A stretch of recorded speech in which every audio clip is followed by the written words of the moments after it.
Hey everybody, what's going on? I just on a whim just decided to start going through some old records. I have a lot of records. I uh, I lost a lot of records over the years, but I still got a few. And in an effort to kind of organize them, and I got a few that I'd like to pass on to some people that I think might appreciate them more than me. I started looking through them today, but just real quick before I lose any more or anything, I thought I'd show you some of these ones. This one's where these here's some KRS Boogie Down production stuff that was signed by KRS when I worked with him and got to hang out with him a bunch in the early 2000s when he played a club that I worked at. He signed quite a few records of mine. Just cooling out after the show. I brought a few records. I wasn't even sure if I'd ask him, but he was so cool to hang out with, man. I wish I had brought more records for him to sign because he was way into it.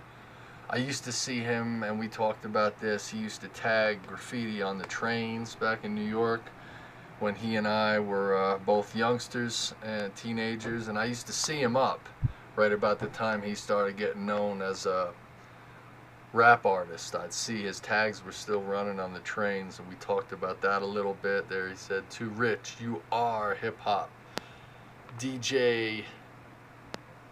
I can't even read it all. I should be able to read it. I'm sure it says KRS-One. There's a similar story with Chuck D. I was actually at Public Enemy's very first show, which I didn't even know it was their first show. I had never heard of them.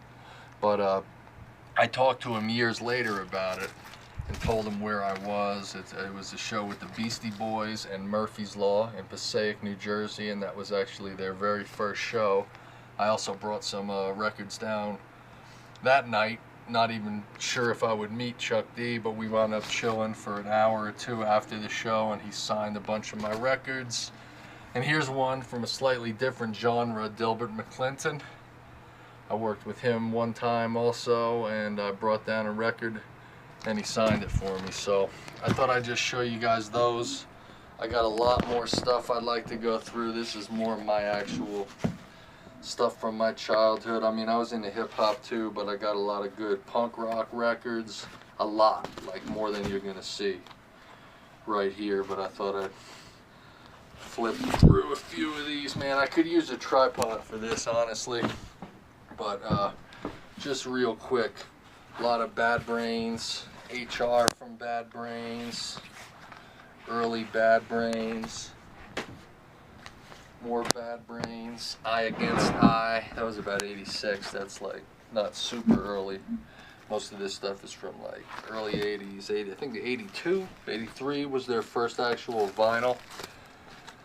And then first they had out a tape.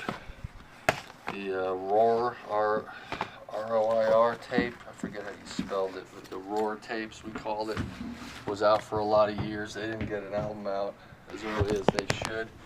Here's my Cro-Mags album from 86, GBH signed. I toured with them in 86 and they signed this in 03. I just saw them again recently, early Agnostic Front.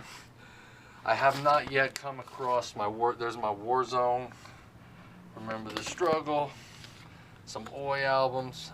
What I was gonna say is I haven't found my Victim in Pain album that Roger gave me the day it came out, but I had it for years, and I'm hoping I come across it. Four Skins, Oi compilation, Strength Through Oi, Son of Oi, United Skins, United Skins. Anybody know this record?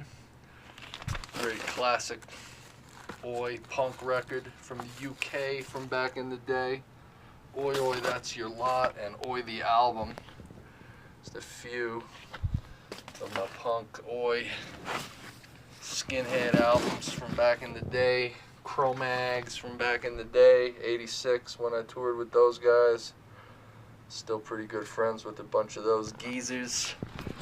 JJ Fad, man, I got all kinds of stuff. A lot of hip hop, a lot of dance, a lot of crazy off the wall, oddball stuff. But that's it. I'm gonna wrap it up. I just wanted to get some pictures of some of that stuff.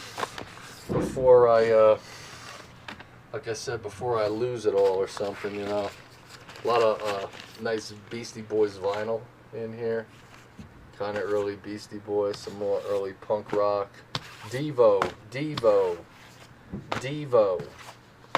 The Police. Did I say I was done here? Police. Some early pop, you know, 80s pop stuff. Kind of cutting edge pop. I mean, the Police were pretty cutting edge for their day. Sting's first solo album. Sting's second solo album. Clark Kent. This is an interesting album by the drummer from the Police. It's actually really good. Bizarre. Stuart Copeland. He's a really unique cat. It's on green vinyl, as I recall. See the green disc? Pretty crazy. In Excess. They weren't too bad either. Not really my thing, but I wound up with some of their records. Anyway, that's it. I'm going to call it off. I'm going to cut it short now. I'm going to say goodbye. And stay tuned for when I go through some more of this vinyl. And man, do I have cassette tapes too. They're not as interesting to look at, but I got a lot of good stuff on cassette. Anyway, that's it. Peace out, y'all.